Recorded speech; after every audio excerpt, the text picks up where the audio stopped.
Hey, what's going on, everyone? This is the Community Pod, and I am your host, Lester Class. Each and every episode is going to be filled with amazing stories from amazing people. You will hear the different journeys people went through, or are still going through, to be able to do what they love. From the failures to the successes and everything in between. This is a place to get to know the person behind their passion, because people only get to see the successes and not what it took to get there. If this is your first time tuning in, please subscribe and leave a review if you love the content. Now finally, I would love to welcome you to the Community Pod.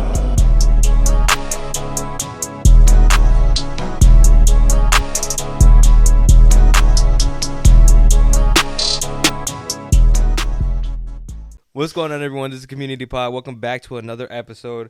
I believe by the time this is shot, this actually might be my 50th episode, actually. That's crazy. So, well, I got to say that I'm really happy this is my 50th episode, and I have my cousin actually in the building. I got Tonito in the building. What's cracking, bro? Appreciate you having me, man. Of course. Yeah, we lit. Me and him, we're just talking about how basically we be having like an hour, 2-hour conversations with no problem. I'm the regular, bro. On FaceTime. But now we got cameras. So now we got cameras. I gotta be careful what we say. So. Yeah, right. All right. So, would you be able to tell the people what it is that you do? I'm producer, songwriter, musician. From Broward County. Raised over there, born in Brooklyn, New York. And yeah, that's what I do. That's music. Yeah.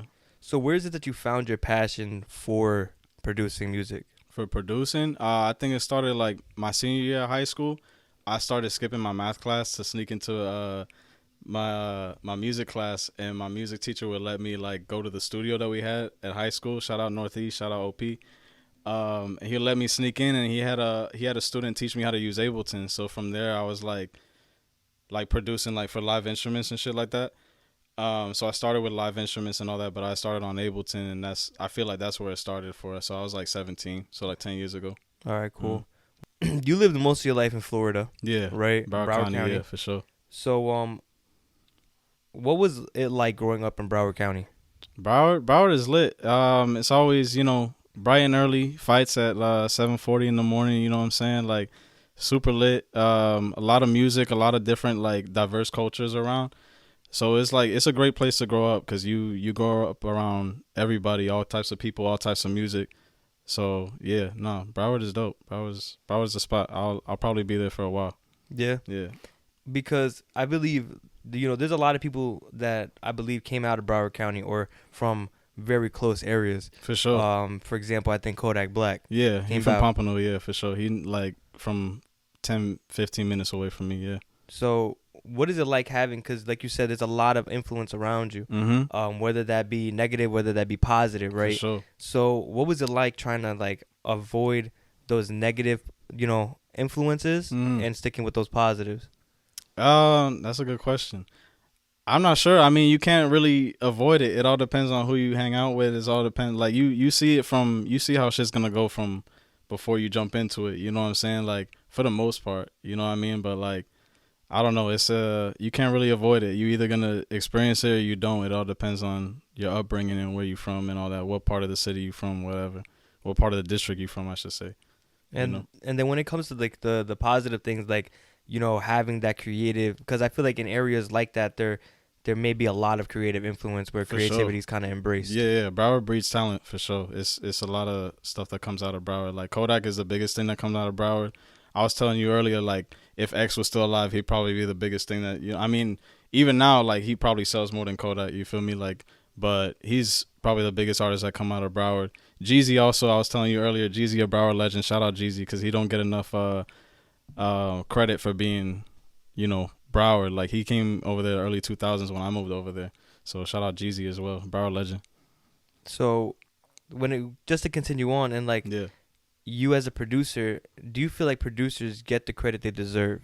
Not all the time. I feel like people who are gonna listen to music, like most people who listen to music, they base everything like how they enjoy music like off the vocals and off the lyrics and all that. You know what I mean? So they're not like, they'll pay attention to the beat and the instrumentals and shit like that, but like the music, like the vocals is what really makes the music for them for the most part. You know what I'm saying? So I can't really blame people on like whether or not like producers get the credit that they deserve or nothing like that. But regardless, like I feel like it's getting better now. You know what I'm Mm-hmm. saying? With producers like Metro and shit like that. You know what I'm saying? Really making a name for themselves and stuff like that.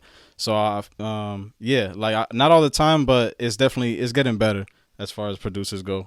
So just to go back in time a little bit before you became a producer, and you were in high school. Yeah, So you started going into your music class, when you weren't supposed to. for sure. Sorry, Theo Eddie. Um, going into the music class when you're not supposed to. And do you feel like in school you were as like, how do I say this? Like, was there any influences outside that kind of made you feel like you shouldn't pursue what you wanted to pursue, which is music and producing it? Any influences outside? No, nothing other than like other people telling me that I should, just pursue like, being a doctor or a cop or like just government jobs like that. You know what I'm saying? Like everything else has been like, people have always seen me as a creative since I was a young kid. You know what I mean? Like, and that definitely comes from my pops as well. Like he's always been a creative my whole life. So that just comes from him. Like just like, since I was a young kid, drawing and shit like that, like I was really heavy into that. My sister into tattooing and doing art like that. Like we both were like raised around art all the time, art and music. So we've been creatives our whole life. I feel like most of the people that know me and most of the people that see this are gonna definitely, it's gonna make sense to them because it's like, my whole life, bro. That's what I've been doing, mostly music, but yeah, art in general. And then when it comes to your father, you know what I mean, my uncle, Yeah, being a creative and growing up with an individual and looking up to an individual like him, yeah. where he was like, if you want to do this and be creative, you can, and really supported you in that. What does that feel like to have somebody? It's dope because nobody has that. Like, I don't want to say nobody, but not a lot of people have that. Like, just especially parents, like, they'll tell you how it is and like tell you to be more realistic or shit like that. Like, my pops did what he wanted to do, you know what I mean? And he went through with it and he's still successful to this day, being a photographer and all that. So, I could do the same. If I see him do it, I could do it. You know what I mean? I have the same drive, the same,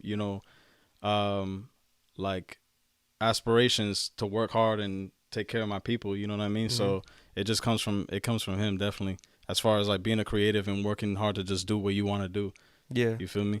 And I feel like the one thing that people have a hard time doing, which I feel like is something that you've been able to do, and people have their trials and tribulations all the time. For sure. So to just make it into a question, how does one stay so consistent?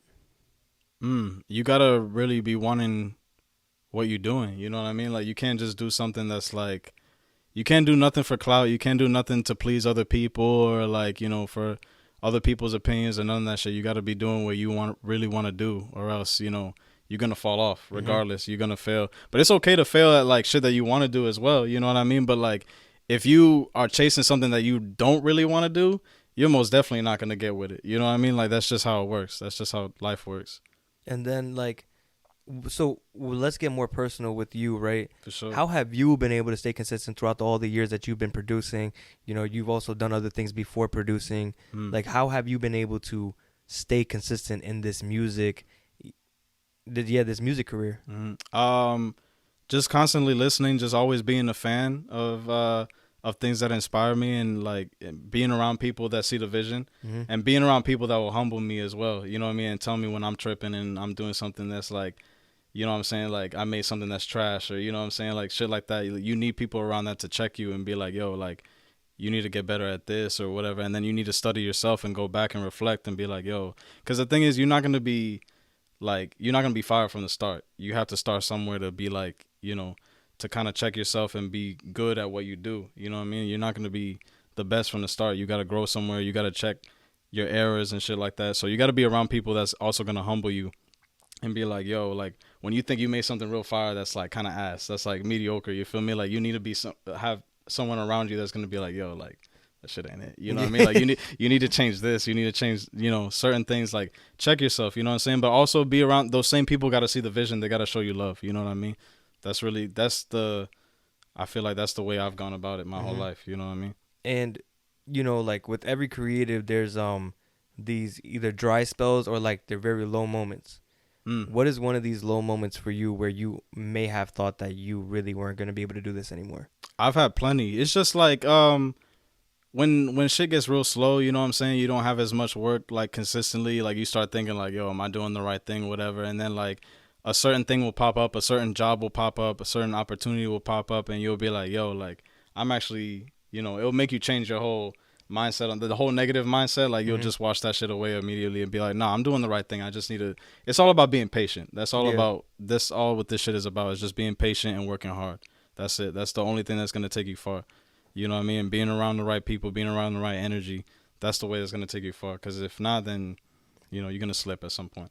I think like that's one thing I don't think I've ever touched on the podcast. Yeah. Which is patience. Mm-hmm. Like that is one, because everybody thinks, I feel like most people believe that this is something they can do very quickly. Nah. Where like you pick up and you're just like, all right, I'm gonna be able to be where I want to be by the following year, but it doesn't work like that most of the time. Never. You can't even set a time into none of this shit. Everything is just gonna fall into place when it's supposed to. You can't go out trying to chase a bag, trying to like jump to the biggest thing, biggest artist, biggest, you know, connect from the jump. Unless you already have that connect before you start, it's not gonna work like that. Like you need to start from the ground up and build yourself and humble yourself and fail multiple times before you get to where you need to be. Exactly. So for yourself, right, you've been able to, in your journey, right? Well, let's talk about your journey into music, right? So where did it all start? To be real, the first interest I ever had in playing music, I was with my mom and my pops and my sister at Dolphin Mall when I was a child. Like I had to be like 9 years old or something like that. At Dolphin Mall in Miami, and there was a cover band playing. They were playing "Man in the Box" by Alice in Chains, and the entire time I watched the guitar player and like I watched all his pedals and all that shit, and I was like, yo, like I definitely want to learn how to play guitar. So like maybe 2 years later, when I started middle school, when I was like 11, they put me in guitar classes, and from there I was like, I feel like from that moment, since the first day I started guitar class, my whole life has been revolving around music, definitely.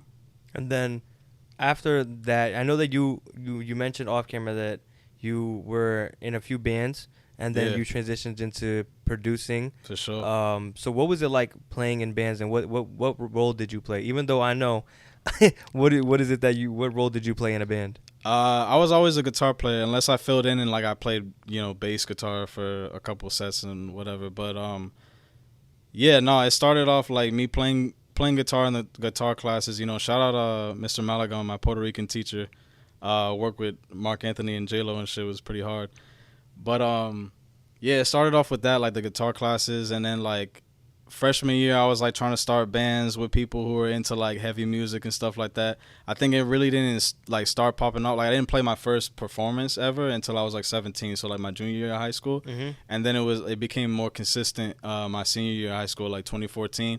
I was playing shows like every month for years, for like 5 or 6 years. So it was all like hardcore, pop punk, deathcore, like heavy music, you know what I mean? Like stuff like that. But that was what I was doing for a while. Like it taught me my networking skills, and it gave me the thrill of like, you know, writing music in my bedroom in my PJs and then going and playing a show in like Pennsylvania when I'm all the way from South Florida. And kids are going crazy for it, you know what I mean? Like that was like performing in general, like I fell in love with that because of playing in hardcore bands and playing heavy music and shit like that, for sure. So when it comes to, because you mentioned you did a lot of hardcore music when you were in bands. How is it that you transitioned from hardcore into doing reggaeton? Because I always grew up listening to reggaeton regardless. Like my family is full Puerto Rican, you feel me? So I grew up listening to everything from like gangster rap to heavy metal to reggaeton, bachata, salsa, y todo, you know what I'm saying? Like everything. So, you know, early 2000s, it was definitely heavy on the Yankee, heavy on the Don Omar, you know what I'm saying? Shit like that. So I always was around reggaeton regardless. I fell off like 2010 or so for years. But when I jumped back in, it was real heavy, like me trying to get into, like tap in with my culture and shit like that, tap in with what was going on in the island. Because everything that was getting hot, like 2016, 2017 was coming out of Puerto Rico, you know what I'm saying? So, yeah, I wanted to tap in with that and, you know, see what that's about, because I fell in love with it again, you know what I'm saying, at an older age after falling off for so long, and then, you know, going back and researching and doing all my studying on the old shit that I grew up with that I forgot about and stuff like that. So yeah, that's definitely like it was like the resurgence of reggaeton that got me into like producing that again. You know what I'm saying? Like once when I started off producing, it was all heavy music. It was all live instruments. You know, I wasn't touching no beats. I wasn't doing no MIDI keyboards or none of that shit.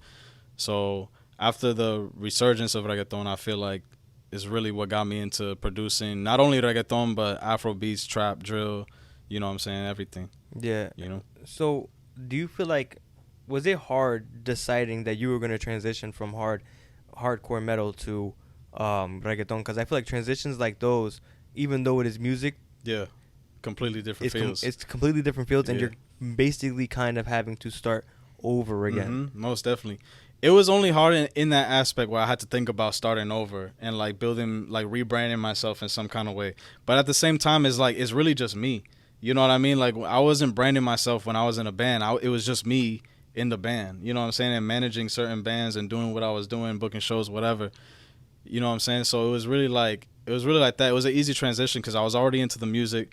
My people around me who was doing hardcore as well, they knew I was already into the music and shit like that. So it just made sense, you know what I mean? But it was what's the word? It was challenging in that aspect to switch over, just like thinking like, oh, I got to start completely over, rebrand myself on Instagram or Twitter or whatever the hell it was. You feel me? Like that's all it is like the rebranding. That's the only thing that was really like stressful about it. But you know, you do what you got to do. You just go through with it if you really want to do it. So when it comes to, because what I want to ask is some advice for someone who like is scared of starting over. I feel like a lot of people, you know, they get to a point and then all of a sudden either they start to realize that it's not something they completely like, but they like a different aspect of it. For sure. Or like they're just realizing this isn't working out. I have to try something new. Yeah. Some people are just afraid to start over and they give up at that point. Yeah. What advice would you give to someone who's afraid to start over?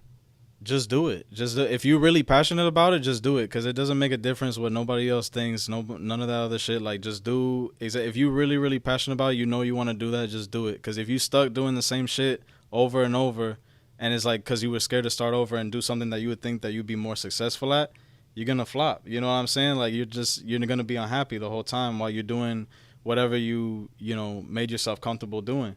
So jump over to that new thing. If you really think that you with it, then jump it. Just do it. You feel me? And then, so just to get into the people that you have been able to produce for. Yeah. Gordito Flow. Yeah, Gordito Flow. I've been working with him just a few months. We did a couple songs together. He invited me out to the studio. He's Kodak's only Latin artist. The only artist that raps in Spanish and sings in Spanish, does reggaeton and trap and drill and all that. So we got a couple bangers coming out. Hopefully in a few months. We'll see how everything goes. But shout out Gordito. He just performed at Rolling Loud in Portugal with Kodak. That shit was pretty raw. But yeah, he invited me out to the studio in Boca. We kicked it over there. He lit as hell. He cool people. And then AB, obviously. Yeah, shout out my dog AB, man, from Puerto Rico, man. He was the first artist I started working with in Puerto Rico since I'm all the way in Broward, you know what I mean? Like I started reaching out to people in Puerto Rico and shit like that, and that all came around like, you know, meeting AB and working with him from the start. Like I was making beats on my phone when I met AB, you know what I'm saying? And then I jumped over and working with Cubase and shit like that with AB, and he's seen me grow a lot in the last 3 years. We've been kicking it for a while. That's my dog. I talked to him earlier. Shout out AB. But yeah, that's my dog. And I ended up meeting his brother over that. His name is Santos. He's a legend in Puerto Rico, you feel me? He was just on Tiny's last album. He does the outro for Sacrificio. He's fire, man. He's a legend out here, and we got some bangers coming up as well. And then outside of Santos, Big Shug. Big Shug, yeah, for sure. Shout out Big Shug. He's coming up I think he's in Las Vegas right now. He raw as hell. He like a football player, but this nigga rap his ass off, bro. He sing his ass off too. He's hard as hell. I fuck with him a lot. I was just talking to him the other day. He raw as hell. And I gotta say, like, just to go off on a little bit of a tangent, Big Shug, you showed me one of his songs. Yeah. Which one? The one I don't remember. He said something about it. Somebody said something about Adam's apple. Not his Adam's apple or something. Like he had some cold lines in there though. Yeah. It was a trap joint. It was with him and another guy. Yeah. It was. I think it was Batman. Batman, yes, Yeah, Batman. Batman Raw. Big Sugar, if you see this, Batman is crazy. I listen to that thing when I go to the gym. That is crazy. Shit goes crazy, man. But just to get back on topic, like, what For is that? sure. What does moments like those feel like when, you know, like you said, those are dry moments, and then you get a message from like a Santos or an AB or a Gordito to be like, listen, I need some beats. I want to work. Those are the moments that make it all worth it, because it's like you have those moments where, you know, like you said, shit's dry for a while and you feel like you're not active enough, you're not doing enough on social media, whatever the case may be. And then you might get a text or a phone call from an artist that you look up to and like really looking forward working to and shit like that. And they look out and they show you love, they show you respect, they see your potential. And they'll be like, yo, like, you know, I just recorded over this beat you sent me, or whatever the case is, you know what I'm saying? Like, those are the moments that make it worth it, because then you're like, okay, like, I'm on the right path. I'm sitting here tripping about whether or not I'm doing the right thing because shit is so slow. And then it's like, you know, you get a moment like that and you're like, all right, like, you know, I'm doing the right thing. I just need to be patient. I just need to be cool. Going back to patience, you feel me? Like, it's everything. It's everything, and especially in this industry, in this business, you feel me? And I also feel like, correct me if I'm wrong, but you have to kind of fit the role sometimes. Most definitely. Where like, I believe I spoke to this with someone else, where it's like, people can tell the kind of person you are very quickly. Like, if they get you in a room or they start talking to you, For sure. they can tell the kind of vibe the energy you're giving off. For sure. Yeah, So, you can feel it in the room. Exactly. So, what is it that, how do I say this? What do you feel like people, in order for people to be successful in a career like yours, how do they need to interact with the artist? And, how do you have to interact with these artists? Me personally, bro, I'm not like super. I don't act nothing different than myself. You know what I'm saying? I just build a relationship with them like they're you. You know what I'm saying? Like they're a friend of mine and all that shit. I talk to them like me. You know what I'm saying? Don't act like super professional. Don't, like, you don't have to do all that. Like, I don't know. Act how you're comfortable acting. Like, if you clearly acting like something other than yourself and you uncomfortable, everybody in the room gonna recognize that. You know what I mean? Just be yourself, make friends, build relationships. That's one of the biggest things in this industry as well you could do, is build relationships and be genuine. Yeah. You know what I mean? Because other than that, like, people can tell off rip when you a snake, when you like, you know what I mean? Not all the time, but like when you acting like not how you usually act. You know what I'm saying? Like, you don't wanna give off that vibe. Just be comfortable with yourself and talk normal. You know what I mean? Like, just build those relationships, be cool with people and respect people. That's it. That's really it. And then just to go back to the people they have been able to interact with because of you producing music, what was it like meeting, Tiny? Oh, Tiny, yeah, I met Tiny. I think summer 2019. He's the biggest producer out of Puerto Rico, besides like Looney Tunes. You know what I mean? Like, he's raw. He's a legend. He's been doing this shit since like the last 15, 16 years. I met him Aventura Mall, I think summer 2019. We exchanged info and he started inviting me out to his label is Neon 16. They're like a talent incubator, and they have super talented people working from them, from producers to photographers. Shout out my homegirl Maria, amazing photographer who works for them. But yeah, like shit like that. Like, they just a talent incubator. He invited me out to his events. I think they started like late night 2019, and me and my homeboy Caesar would go out there and show love and, see all the cool events and art galleries that they had put up over there. Like, they do a lot of like creative shit. I think like the second event was like a 2K tournament, and they had like We Seen over there, and like Raul Alejandro was there and shit like that. Like, it was cool as hell. So shout out Tiny for inviting me out and giving me a chance to network over there, because I feel like that's what really inspired me to go hard in like this producing shit, was Tiny giving me the opportunity to go out and network for myself and build my own name, you know what I mean, and meet people. And that's how I ended up meeting like AB and Santos. Santos is Tiny's best friend as well. So I met AB over Instagram. I didn't even know his brother was Santos. You know what I'm saying? Like, we just started talking off of like, I found a SoundCloud link in his bio and I was like, oh, this kid raw. It had like 200 followers, you feel me? Like, I was like, let's get it. Like, I'm not doing shit. I'm making beats on my phone. Like, let's kick it, you feel me? So that all started from going to those Neon 16 events. So I appreciate that a lot, like giving me that opportunity to network and build a name for myself and reach out to people I normally wouldn't have reached out to, And one thing I found crazy, and I think a lot of people will find crazy, is what is it that you work off of? Right now I work off of Cubase 3 off of an iPad Pro. I produce completely on an iPad Pro. I don't use a laptop. None of that. I started off using a desktop when I like started in the studio when I was 17. Yeah. And I have used laptops and shit like that. I've used a bunch of different programs.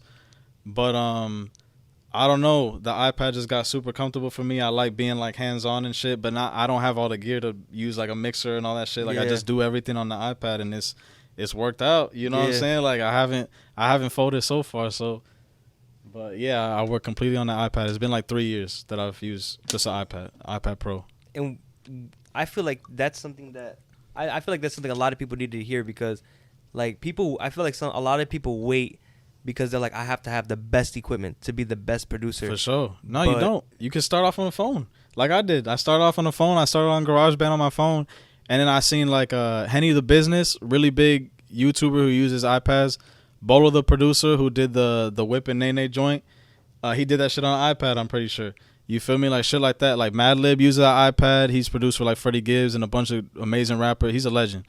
And Mobile Music Pro, like they heavy on using iPads, and like, you know, the DAWs that they have on iPads. Now they have Logic Pro on the iPad too, so I could switch over to that. Mm-hmm. You feel me? So iPads are like that shit is the future of producing low key. You feel me? Like you could use the iPad for everything. I've seen people use iPad Pros for like guitar rigs. That's like crazy. Live performances. Yeah, it's insane. I seen that shit in Fort Lauderdale. It was insane. So what would you tell people on like getting started and, you know, not waiting for, you know, needing the best equipment, needing the highest quality and stuff in order to pursue their passion?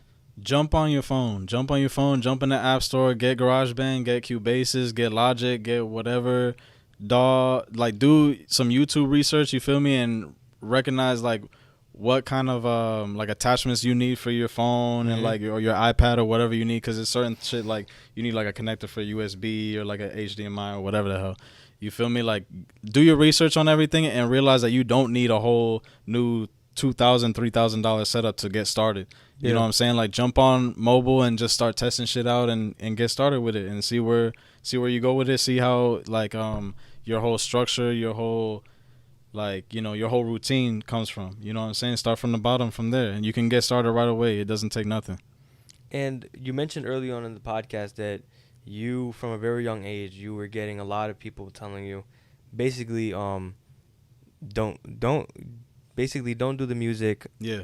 And go and get a government job, or go and do something that's going to like bring you immediate bread. Immediate money. Yeah. Because, you know, with, for example, the podcast, you producing, any creative, we know, especially if you don't know this, you should know getting into this, that nothing is really guaranteed. Never. Like we are constantly working our ass off to get to where we want to get to. Nothing is going to be handed to you. You really have to go out and go get it. Most definitely. So what was it that kept you going for the music when you were getting all of these outside people or outside outside energy or outside advice telling you, don't do the music, it's not going to make you money? Is that my closest people always saw the vision. You feel me? Like they always seen since I was a jit that I was really heavy into being the creative and being heavy into art and music and shit like that. So it always just made sense. It always made sense for me to go that route. Everybody outside of my circle who was telling me not to do shit like this was not that close to me to begin with. You know what I'm saying? Whether they were family or friends or whoever the fuck, it don't matter. You know what I'm saying? Like everybody who was close to me saw the vision, and they just kept me humble. They checked me when I was doing something wrong, something stupid or whatever, and they kept it pushing. My pops was definitely one of those people, and my closest friends are those people. You feel me? Like they always saw the vision. They just kept on being like, yo, like do this instead, so that way you can get better. Mm-hmm. You know what I mean? That's the kind of people you need around you to be successful in general. You know? And then what advice would you give to someone who's currently in that spot where they are getting outside energy, where like don't do what your passion is and do something that's going to make you money, which is like go to college, get a job, or work for the government? Yeah, same exact thing. Keep those people, the people who see the vision and they they're like more detailed in it and they check you on certain things like where you go wrong and shit like that, you need to keep those people around you so that and just listen to them. The outside voices that don't know you are not gonna know your path. They're gonna give you opinions and all that and suggestions, whatever. If they don't know you, none of that shit is good for you. You know what I'm saying? So keep those people around you who see the vision and listen to them and educate yourself and get better. Yeah. You know what I'm saying? That's the only thing you can really do. Okay. So to continue on, right? What is one of your favorite moments that has happened while you being a producer? I feel like the first big moment for me, I was at work somewhere and AB had texted me. He was just like, "Yo, check my brother's story right now." And Santos had posted up a couple clips of him rapping over one of my beats. Mm-hmm. And that was my first like, bigger artist who was working on one of my beats. So I was like, yo, like I was literally working my 9 to 5, like chilling there in my uniform, like sitting there in the back, like, damn, bro, like this shit is gonna sound fire. You know what I mean? So I feel like that was my first like bigger moment. Like, yo, I feel like I'm doing the right thing. I feel like I'm on the right path and working with the right people. Yeah. You know? And this is from someone who isn't as knowledgeable on what a producer or what it's like being a producer, right? For sure. So how does producing work? So let's just say an artist, right? Yeah. They release a song on top of your beat. Mm. How is it that you're going to get the recognition, or how people are going to know that you are the one that made the beat? I got a tag on every beat. It's my homeboy Caesar saying, "Hey Tony, come handle this." He recorded that shit off of a voice memo on his iPhone and sent that shit to me, and I keep that shit on every beat. It doesn't matter, like, you know what I'm saying? Like, it's got to be on everything. Yeah, that's pretty much it. It's my tag. It's like I have, a certain sound going up. Like a lot of my boys have always told me, no matter what genre I touch, it always sounds like my beat. I don't really know how to describe that yet, but it's really my tag. You know what I'm saying? Like, it puts everything where it needs to be. Got you. Mm-hmm. And do you feel like that? Well, I asked about recognition already. Yeah. But so is there different ways of payment when it comes to being a producer? Because many people might think, oh, since producers don't get recognition, they don't get paid as much, or they get used sometimes. For sure. Like, how do these things work? Are there different ways of payment? So, like, do you get paid for every listen? Do you get paid for the package beforehand? Like, how does that work? It depends on the deal that you have with the artist. Like, there's certain songs that I have with certain people that I might have like a DistroKid deal with. So we'll get a split of all the streams if it gets streamed a lot. I might charge you off rip to like buy the beat, just like in full. Like, no one else can have that beat. It's yours, and then that's your price, whatever. Or you can lease a beat, which means that like you can buy a beat or like pay for the beat, record over it, whatever, but someone else can also pay for that beat and record over it if they lease it as well. Okay. You know what I'm saying? So someone else can release the same song with the same beat. Well, you know what I'm saying? There's plenty of different ways. You know what I'm saying? It's all about not send don't play yourself and send some fully mixed shit out to where people can just steal it and just jack it and just use it without paying you and that's why shit like that. You got to be smart about it. When is this? I don't want to say when you started valuing yourself, but when is it that you start putting a price to yourself? Maybe 6 months after I started using the iPad. Okay. To be real with you, like once I started using the iPad, I started realizing like how much better quality I could be getting out of it as opposed to like using GarageBand on my phone and shit like that, or whatever the hell else. You feel me? But like I feel like later on in 2020, like during COVID, because COVID I really locked in with like using the iPad and like learning how to use everything, learning how to produce and make certain shit. You know what I'm saying? So like later on 2020 was really when I started putting a price tag on my work. You know? Okay. Yeah. And how important do you think it is in those moments? Because I feel like when you like, and I can say that for, I guess, my personal experience, it's hard I feel like, well, it could be different for everybody. Yeah. But I feel like some may find it hard in the beginning of putting a price to yourself. To charge people? Because there's a lot of people that don't want to pay. Yeah, there's a lot of people that try to bargain with you. There's a lot of people that may not even think that you're worth that price, right? For sure. Yeah. How important is it to stand on your ground or on your value? You got to, because if you don't believe it, they're not going to believe it. You feel me? If you don't believe your interviews are worth like $100 down payment, then they're not gonna feel that.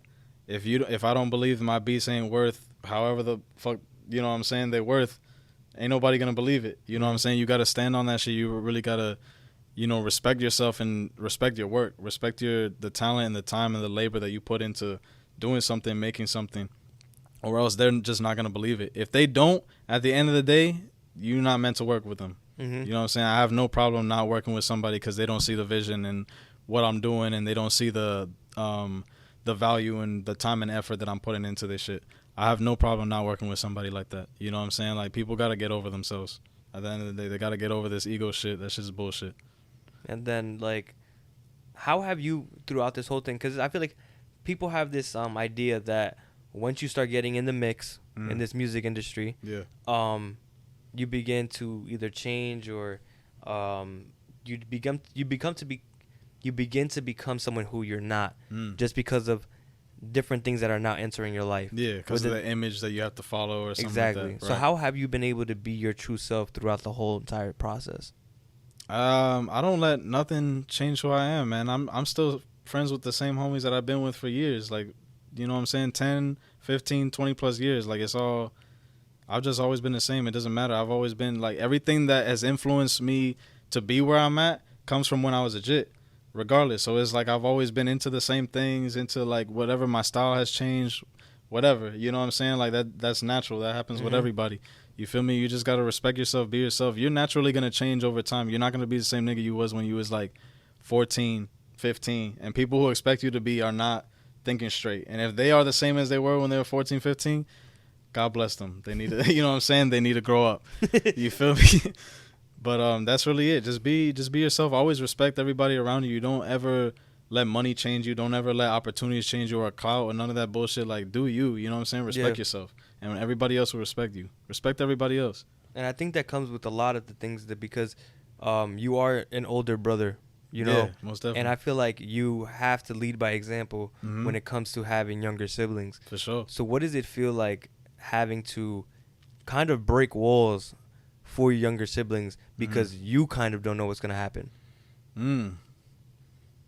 That's a good question. I mean, I'm just going with the flow. You know what I'm saying? Everything that they see, you know, I'm happy that they're a part of my life while the positive things are happening. And I hope that, like, things get bigger so that way I can take care of them. You know what I'm saying? It's really just me going with the flow. And I think about them every step of the way. And I think about all my people every step of the way. You feel me? So it's something that, like, you can't think about all the time because then you're just going to be stressed about it. Like, yo, like, they depending on me to, like, do all this and I have to, you end up rushing on certain things. You end up, you know what I'm saying? Like, shit like that. You can't get caught up. You know what I'm saying? You just got to stay focused the whole time. That's not something that really crosses my mind too much because it's going to, like, you know, if I'm not, like, moving as consistent as I want, then I'm going to start thinking about that shit and then I'm going to be like, oh, fuck. You know what I'm saying? Like, you just got to stay focused. Stay focused the whole way and, you know, think about your family and you know, and all that shit for sure. But, like, put yourself first so that way you can really lock in and get done what you need to get done. What does it feel like waking up every day knowing that you're doing what you love? It's a roller coaster every time. It depends on the day. You know what I'm saying? It depends on the news and the job that I have that day. You know what I'm saying? If I wake up and I don't have shit to do all day, then I just have to worry about what I'm going on in my regular life and cook up while I'm there too and just, you know, let my creative juices flow and shit like that. If I wake up on a really good day that I have a lot of, like, exciting work to do, then those are the best days. You feel me? Like, you get to go in and just lock in and be creative, you know, rip everything apart and, you know, work for your favorite artist that you're working with. You know what I mean? Like, that's probably the best part of it, to be real. But it's like, you know, yeah. So I feel like I don't know if this question might make sense, but what is it like being a creative? It's very stressful all the time. You know what I'm saying? Like, it's like constant doubts and shit like that. But it's like, you know, you have to, like, sometimes you have many ideas at one time and you have to try and get it all out at once, and it might fuck up one thing. Like, if you're trying to focus on one thing, it might fuck up everything. You feel me? So yeah, no, it's all about just, you know, focusing. It's all about here. You know what I'm saying? Like, it's all about where you're at in your head when you're a creative all the time. And whatever art that you put out is gonna be a reflection of how you're feeling. You know what I'm saying? What you're going through, and shit like that. That's basically all creative is. Whatever art you put out is like just reflecting on how you feeling now. Gotcha. You know. And then you also mentioned how Tiny brought you to Neon 16. Yeah, to the events, in Miami. And you mentioned you networked there. Mm-hmm. How important is it networking in your field? Networking is everything in my field. Networking is your whole entire career. You know what I'm saying? Like everything that you do reflects on your connections and the relationships that you build with these people and the genuine side of you, the respect that they have for you. Mm-hmm. You know what I'm saying? So networking and building relationships is completely gonna make or break you in this industry. You know what I mean? Like that's everything. Networking is everything. You got to be smart about who you talk to and where you talk to them and when you talk to them. You know what I'm saying? You don't want to catch them at a time where they're too busy or you know what I'm saying, that doesn't feel right to you. Mm-hmm. Don't do it. Just jump back. You know what I'm saying? Step back for a second and be like, maybe there'll be another opportunity. Maybe, you know what I'm saying? Because you got to take those risks regardless. Mm-hmm. You know what I'm saying? But like, you know, sometimes you can't jump at a bad time either. It's got to be right place, right time every time. And then when it comes to those risks, why is it so important to take risks? If you don't take those risks, you're not going to get nowhere. Period. You know what I'm saying? Like you have to go out and meet people that you might not be comfortable meeting on a normal day-to-day basis. You feel me? You got to go out and network yourself, even if it seems like embarrassing at first, or like, you know what I'm saying? Because some people are embarrassed to like network and shit like that, and like just do it. You know what I'm saying? Just do it, but like, you know, be smart about it. It's really all about timing, man. It's all about timing and the right people. All right, so we are coming to the end. For sure. I am going to be asking you the questions I usually ask everybody at the end. Okay. Just to start off, what is it that wakes you up every morning, maybe even keeps you up at night to do what you're doing?